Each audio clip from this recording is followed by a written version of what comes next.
You will find tonight very practical, and yet I assure you, very, very spiritual.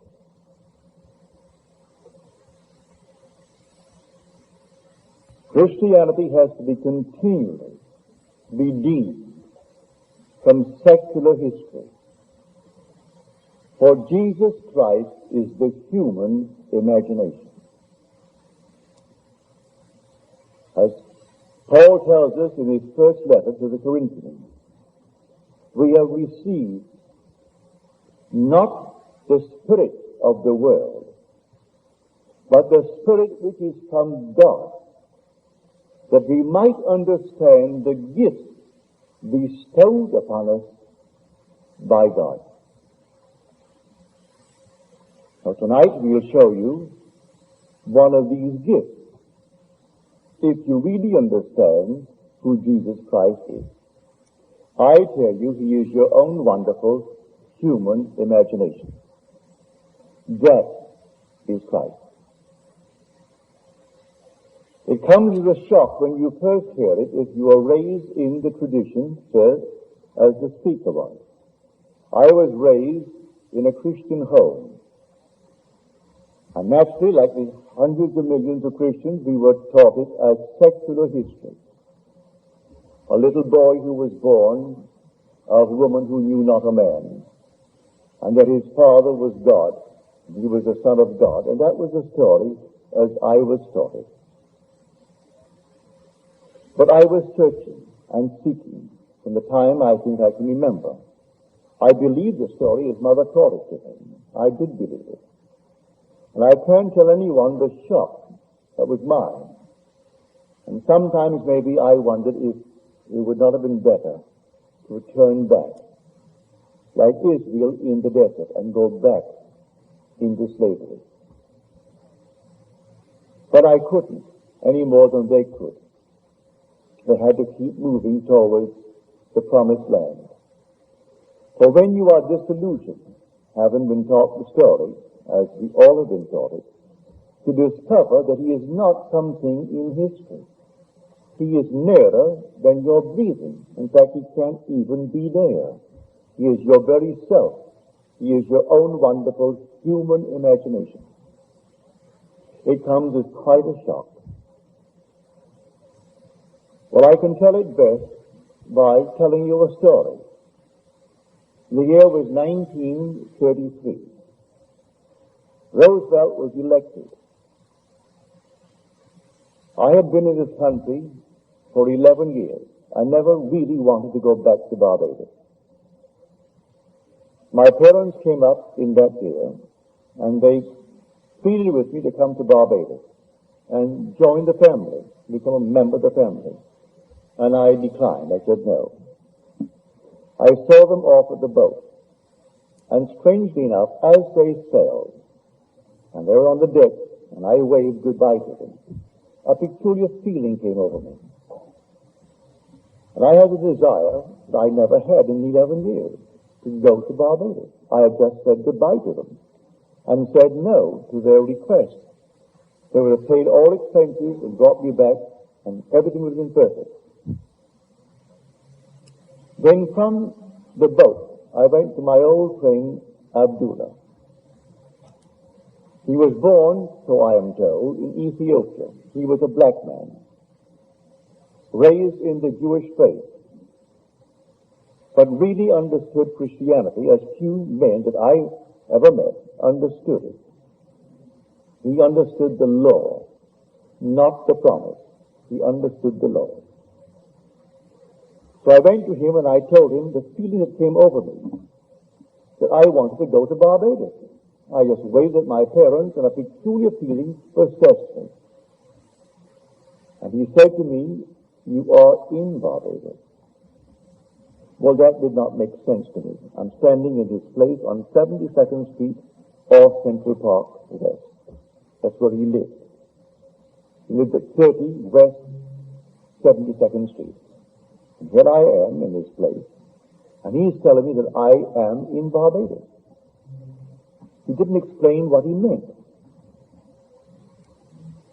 So, as the days went by, I say to him, Ab, I am no nearer to Barbados than I was when I spoke to you.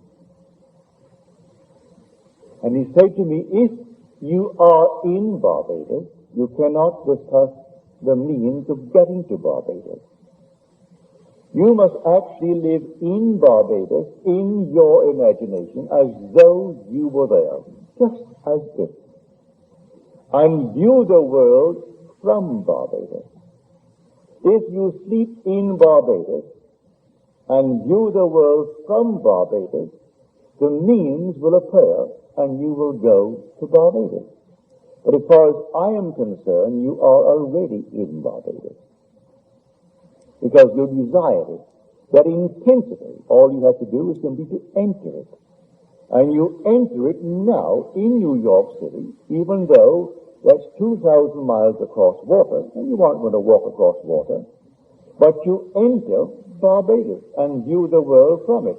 If you see the world from Barbados, then you have to be in Barbados. He did not explain to me then, but I learned later, that man being all imagination, man is wherever he is in imagination. And imagination is the God in man, that is the eternal body of the Lord Jesus Christ. And all things are possible to him. And by him all things were made, and without him was not anything made that was made. That what is now proven was once only imagined. These things I did not know then. He simply talked in the overall picture. But I did my best, and I slept mentally in Barbados, in my mother's home. I looked at the world and saw it from Barbados. I saw New York City 2,000 miles to the north of it, the northwest. For we are at a certain latitude, 13 north, New York is 42 north. We are the 59th longitude, New York is the 74th. So I saw it northwest, as I could imagine it. I heard the tropical noises. We call this land tropical. It really isn't tropical in the really true sense of the word. When you go into the tropics, it's something entirely different. I was born in the tropics, almost on the equator. It's an entirely different odor. Sunsets go like this. You look at a sun, and the sun disappears suddenly. A ball of red light becomes green. You're looking at the sun, and suddenly, in a matter of a split second, you're seeing a green sun. You're seeing the complement of red. So we have no twilights in Barbados. The sun goes down rapidly from a red ball to a green ball, and you're seeing a green ball. So the whole atmosphere differs. Well, I put myself into that and felt that my mother and father were in their room, and that my brothers, those who were not yet married, were in the house of a huge, big, old home of ours. And there I slept. This was now late October. When it came to the end of November, I said to Ab, Ab, I am no nearer Barbados. He said, you are in Barbados. Then he turned his back on me, walked towards his bedroom, and slammed the door, which was not an invitation to follow him. If you understood Ab, he was teaching me a lesson. The lesson of faith. If I am actually sleeping in Barbados, no power in the world could interfere with my journey to Barbados. This is now late November. The last ship out of New York City, sailing for Barbados, was the 6th of December. I wanted to get there by Christmas. And so I could not raise the question anymore. But on the morning of the 4th or the 3rd of December, I got a letter from my brother Victor. I did not ask him or any member of my family to bring me to Barbados. He wrote a letter, and he justified the content in this manner. He said, we are, you know, a large family, 9 brothers and a sister. We have never been united around our Christmas table at Christmas since we were a family. For there was an interval between my sister Daphne and the last two boys of 8 years. By that time, my oldest brother had left for Demerara in British Guiana. And by then, when he came back, my brother Lawrence went off to McGill to study medicine. And we were always moving around. But this time, everyone was present but yours truly. And he said, I'm enclosing a small little draft, $50. But in 1933, when there were 17.5 million unemployed, and we didn't have 204 million citizens, we only had 120 odd million. It was an enormous thing. If you're not old enough to know it, may I tell you, it was really a horror. But I was numbered among the unemployed. And so he knew that I could come if the terms were there, that I had my passage paid. So he enclosed a $50 draft to buy a suit. Well, you could buy a suit in those days for $12, $10. You could buy a pair of shoes, McCann shoes, for $3. And so I went down to the steamship company because in the letter he said, I've notified the company to issue a ticket. And then the little $50, you buy what you need for the trip, and then sign the chips. And when the ship comes in, I'll meet the ship and pay all the things that you have incurred, all the debt. So I went down to the ship. They said to me, I'm sorry, Mr. Goddard, but we do not have a first-class passage for you. We can accommodate you third class. You have the first-class accommodation for meals, and you can have all the other areas of the first class. But for sleeping, you have to go to the third class. I said, perfectly all right with me, I'll take it. I went back to Abdullah, and I told him. You know what he did? And I said, I am going third class to Barbados, but I have the accommodations of the first for the daylight hours. He said, who told you you're going third class? You are already in Barbados, and you went first class. Again, he closed the door on me. I went down to the ship the morning it sailed on the 6th of December, and the ticket agent said to me, Mr. Goddard, I have good news for you. We have a cancellation. And now you can go first class, but you'll share it with 2 others, or 3 in the cabin. Perfectly all right with me. And so I went down first class. Abdullah said to me, you know, Neville, when you return from Barbados, you will have died. Never explained a statement of that nature. You will have died. I'm coming back from Barbados, but I will have died. He spoke in these cryptic manner. Well, I did. I went down to Barbados. I was a strict vegetarian. I had not eaten one piece of meat or fish or fowl in 7 years. No smoking, no alcohol, no sex. Disillusion in my first marriage, and the whole thing was simply, I became a celibate. I came back from Barbados, and in Barbados I was the same being that I was when I arrived, to the annoyance of my family. For they made all their money in groceries, selling meat, fish, alcohol, everything. And I am enjoying a trip based upon their efforts, and here I am not taking what they are offering. On my way north, I did everything I had not done in 7 years. He was right. I died. That state of consciousness died. That's what died. Neville is the immortal being. That is, the inner man is immortal. I was locked in a state. The state I departed from, so as far as I am concerned, I died to that state. You see, life is nothing more than a hunger. This whole vast world is a hunger. And there are unnumbered states of consciousness from which you and I can view the world to satisfy that hunger. So we get out of one state into the other state, and we do it in the same way I went to Barbados. Sleeping physically in New York City, in my imagination, I slept in Barbados.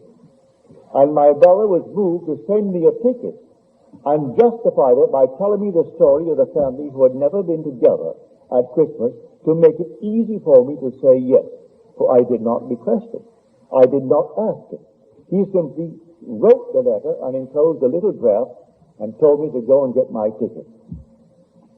So I was there for 3 months, and I came back, and then, I tell you, to discover the creative power of the world with my own imagination was an awful shock. It was easier in the past to believe in an external Christ. Much easier to believe in an external God to whom I could pray. And then if he didn't answer, would say, well, all right, so he doesn't want me to have it. And I could justify failure. But then I had no escape. And that is a very difficult thing. I couldn't turn to the left or the right and praise or blame anyone, for I found the cause of the phenomena of life. And that cause was my own wonderful human imagination. And that is what Scripture calls God and calls Jesus Christ. Then I would read it differently, and I would go to the pictures with him. I recall that I took him to see a certain picture.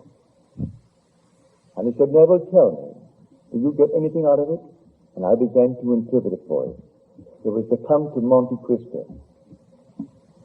He said, interpret it for me. And when I did, he was so excited and so thrilled that I had learned the lesson. That everything is teaching us the same lesson in this world.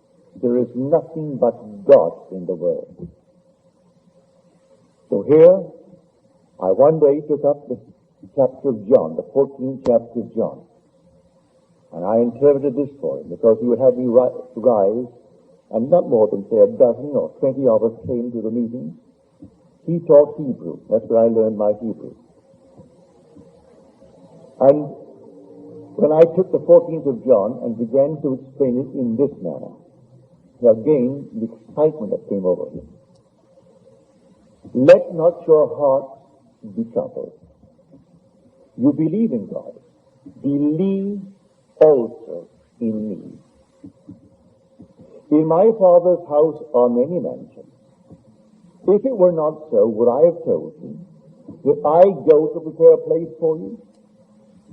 And when I go and prepare a place for you, I will come again and receive you unto myself, that where I am, there you shall be also.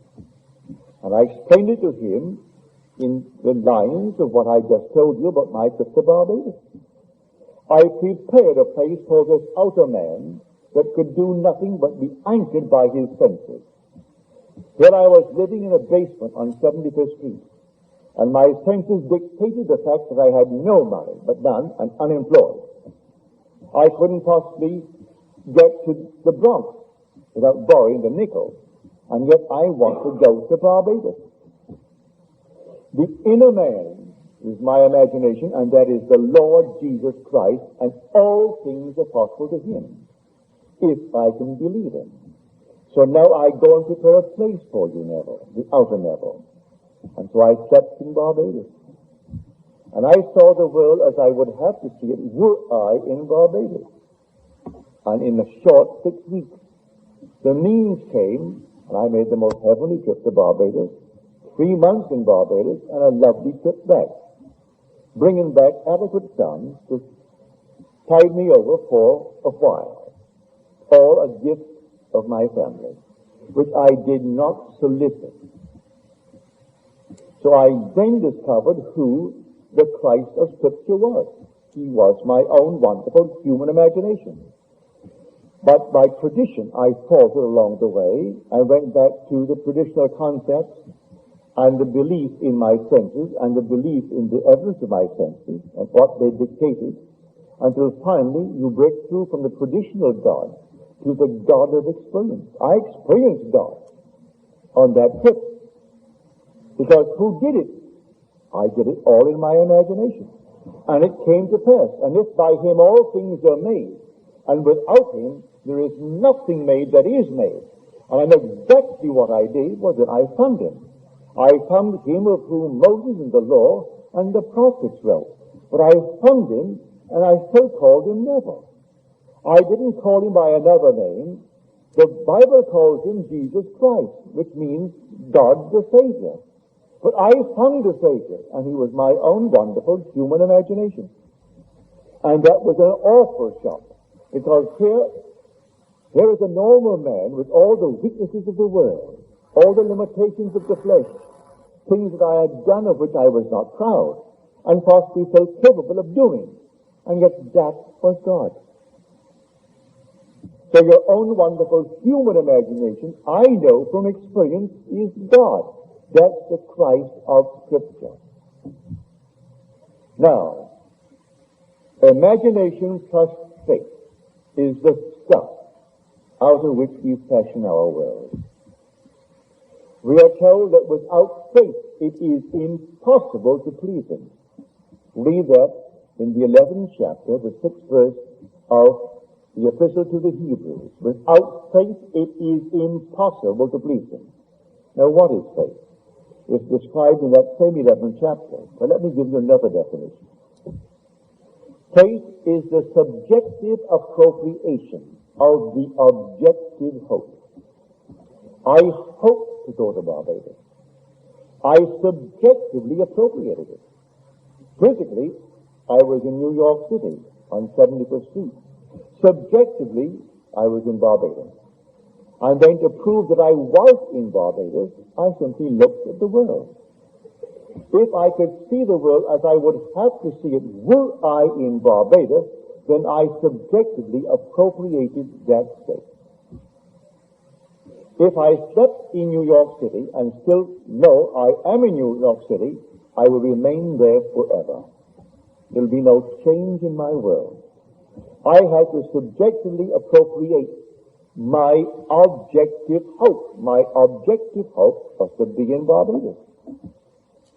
Now, whatever one has as an objective hope, they must now subjectively appropriate it and sleep in that subjective appropriation.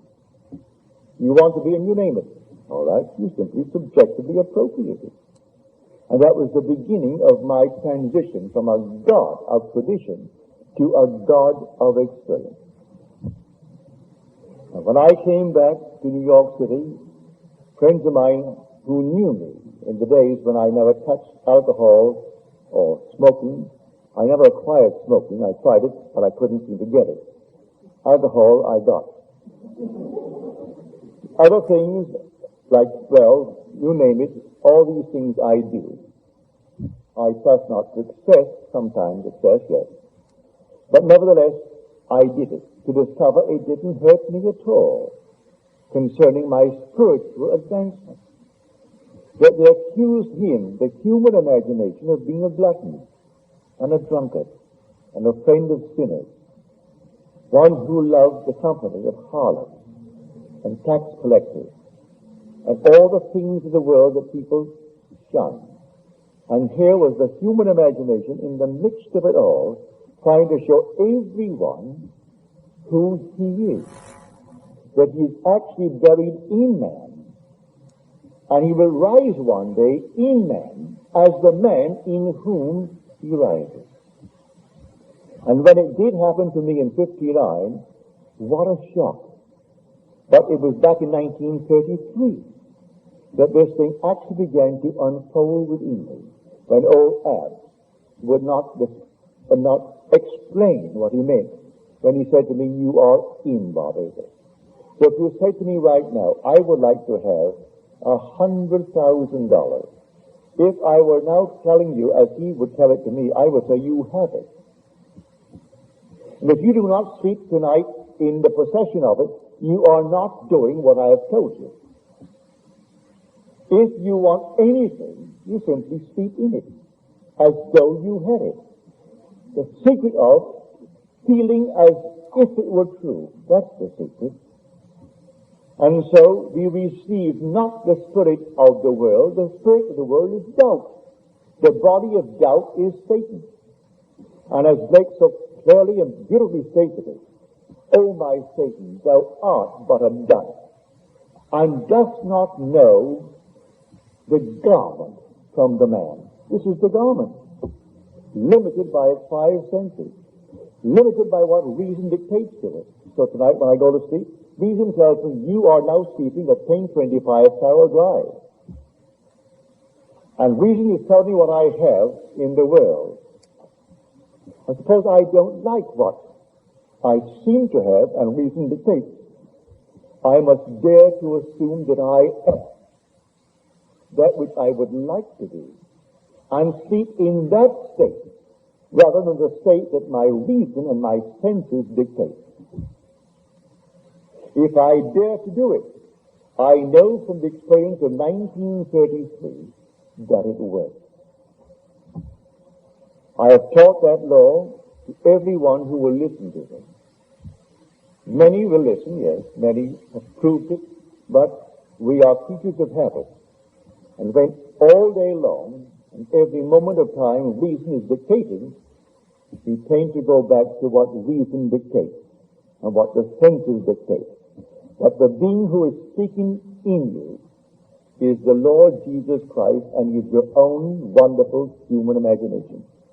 So he is telling you, be not afraid. Let not your heart be troubled. For in my Father's house there are many mansions. Mansions means states of consciousness. And these are all for the purpose of satisfying the hunger of a man. I hungered for Barbados. It was a state to satisfy that hunger. The day will come, there will be a hunger that not a thing in this world can satisfy but an experience of God. That's a state of consciousness. There is a hunger for money that nothing can satisfy but money. There's a hunger for fame and nothing but fame. Trivial as it is, not a thing will satisfy it but fame, as you understand fame. So these are all states.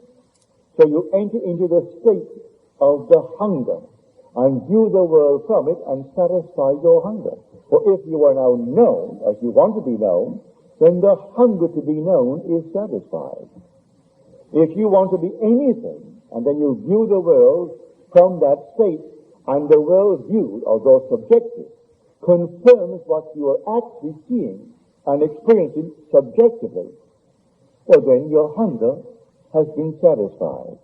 Now, having done it, in my own case, a bridge of incident was built without my conscious reasoning mind.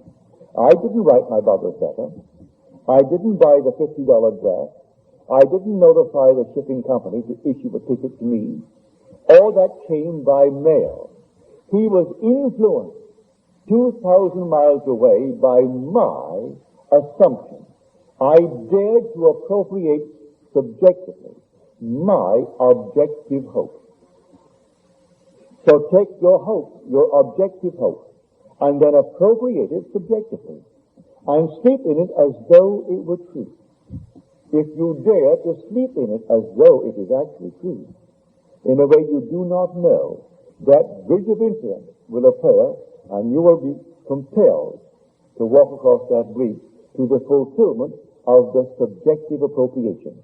But when you get to the end, it is now the fulfillment of the objective hope. This is what this night I would share with you. I tell it from experience. And then from then on, when I found a crisis in my life, I applied it. I do not live by every second of time, because I am fairly satisfied with the life I live. And so there's no need for constant change in my life.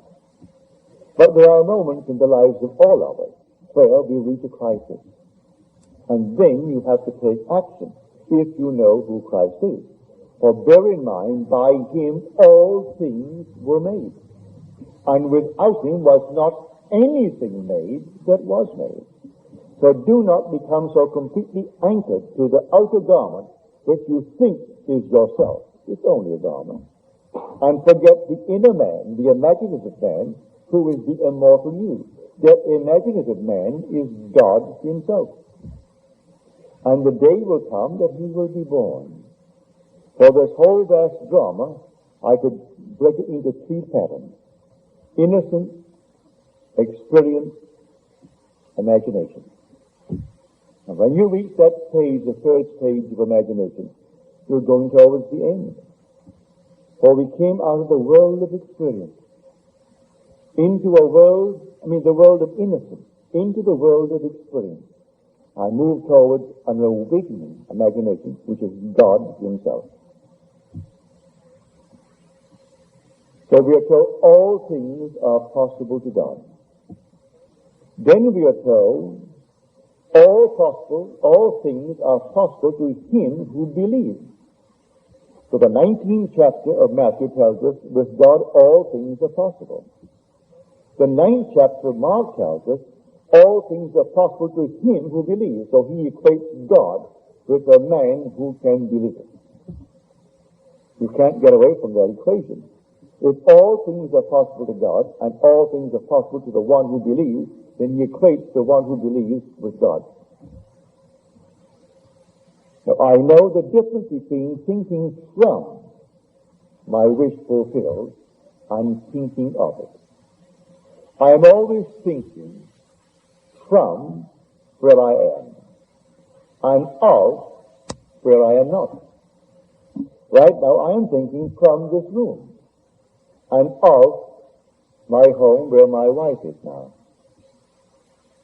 But this room is more real now than where she is, because I am thinking from her, and I'm thinking of her. The secret is thinking from. When you enter into a state and think from it, you give it all the tones of reality. You give it all the sensory vividness that you can muster. And then when you open your eyes and you break the spell, you think, no, what have I done? That was all imagination, the world would say. That's all it needs to, for imagination is God. You set in motion a reality, and you do not have now to devise the means which will be employed to move you from where you are physically to where you are in imagination. So listen to the words carefully. And now I go to prepare a place for you. And when I go and prepare a place for you, I will come again and take you to myself. But where I am, there you shall be also. He is speaking to this garment. This garment can't go. You put it on a chair, put it on a bed, throw it on the floor. But he, the inner man, can be any place in this world. I'm viewing the world from where he is in imagination, which is reality. He returns to the garment that he left behind, and he takes it to himself. So I will return, having gone and prepared the place, I'll return and take you to myself. But where I am, where? In consciousness, in my imagination, which is the only reality, there ye shall be also. So I went into Barbados in my imagination, and that was Christ. But I left the little garment that I wore on 75th Street in New York City. Then I returned the next morning and took it up. All right, 6 weeks passed by, and seemingly nothing happened. But it came with sudden shockingness. Out of the nowhere, the letter under my door. Because in those days, what on earth would you do getting up early when there were 17 odd million unemployed, and I was a dancer? Who wanted a dancer? When they couldn't eat, how could they pay to go to see a dancer? If I could find a job in a restaurant dancing for nothing but just for the food, I'd have taken it. People who are not my age have no idea of the depression of those days. We speak of a recession today, where there are 6 million unemployed, with 204 million in our country. There were 17 odd million, and that was not quite the true figure. And we only had 120 odd million. If you know New York City, there's a place called Gimbels. And Gimbels moves all the way through to Penn Station. And the hallway walking through from Gimbels to Penn Station will be from there to about here. I have seen men 7 deep, all the way sleeping at night, no place to go. At least they had it heated for them. That's where they slept. They slept all over the place. And what they could beg or eat out, that's what they got. We had no social security in those days, no welfare aid in those days. And we had 17.5 million unemployed. So I know what it is to go through that experience. And without one nickel, I can make a trip to Barbados that cost the family, well over $1,000. In those days, a dollar was really $2 or $3 when it comes to buying things. But I did have fun. Got on that ship, and these two elderly men. So that was 1933, and I was born in 1905, so you know my age. I was the young one of the three. One was a Nazi of the extreme, a dramatic fellow, making his trip down south. And one was an Orthodox Jew. And what a combination, the three of us. And so the Orthodox Jew, a little fellow, he saw my new suit. I paid $12.50 for it. And he said to me, how much did you pay for this? I said, $12.50. He said, they robbed you.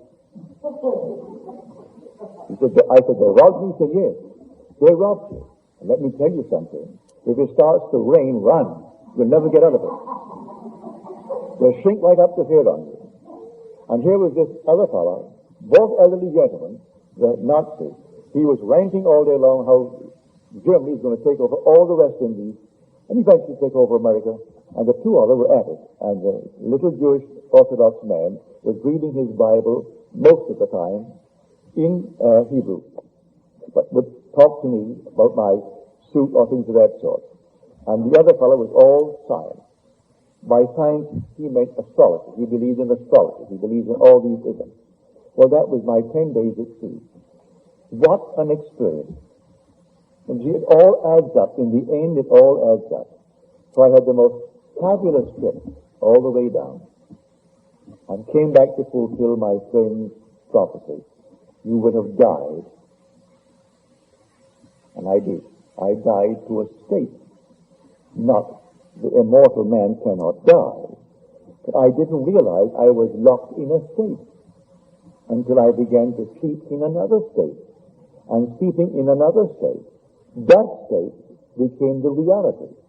And the old state that could not eat fish or fowl or meat or eggs or anything delighted in eating fish and fowl and all the things that the other one couldn't do. So every state is right for itself. And so until one gets out of a state, don't try to hit him over the head. He can't hear you. He knows what he is doing is the only truth, the only reality. If he really believes that clams are going to poison him, did you know it'll poison him? You and I will sit down and eat the most glorious bunch of clams. He will sit and eat the same from the same dish, and he'll poison you. I had that experience when I was a strict vegetarian. I went to Toronto. A friend of mine invited me to her house there, and she could ill afford the salmon that she really prepared, a beautiful salmon. But I was not eating fish or meat or fowl or anything in those days.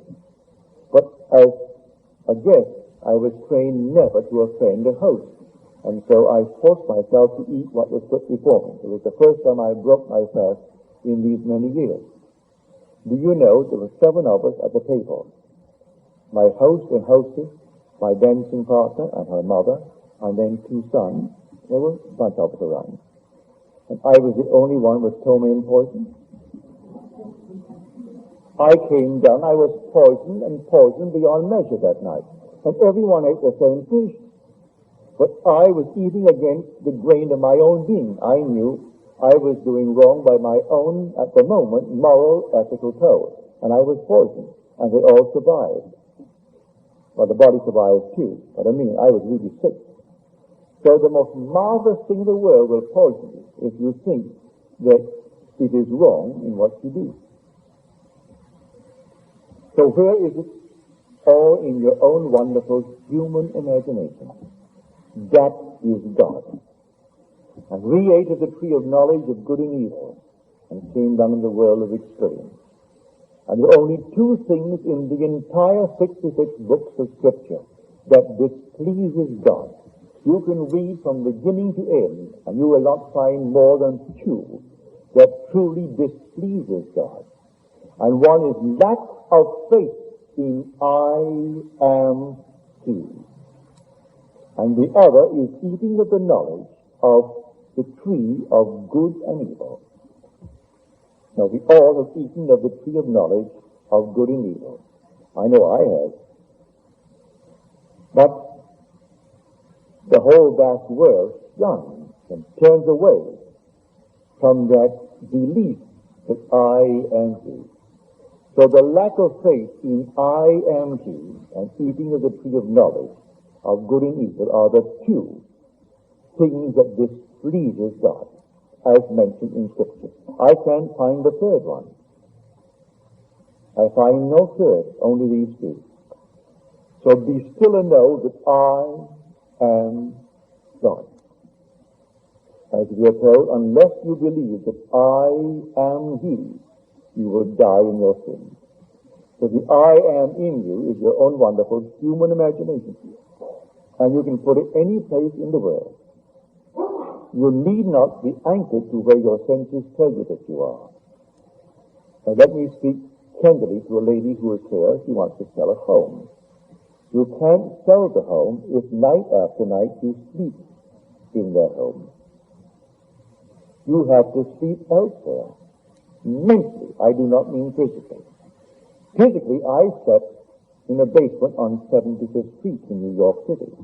But in my imagination, I slept in my mother's home in Barbados. And within 6 weeks, I was in my mother's home in Barbados. And then I had not a nickel towards the venture, which cost well in excess of $1,000. And it was all made available as a gift. It was not a loan. It was a gift. If you want to sell that home, seriously, you have to actually let it go in your imagination and sleep as you would sleep and where you would sleep if you had sold it. And then night after night sleep in that state. Where else would you sleep if you have sold it? Unless you want to re-rent a room in your place, which is not what you want to do. So I say to everyone, if you know who Jesus Christ is, you are free. The day will come, you will know He really is the Father. And that day is the most thrilling day imaginable, when David in spirit calls you Father. Now, I didn't bring a watch tonight, so I do not know what time it is, but now we'll go into the silence.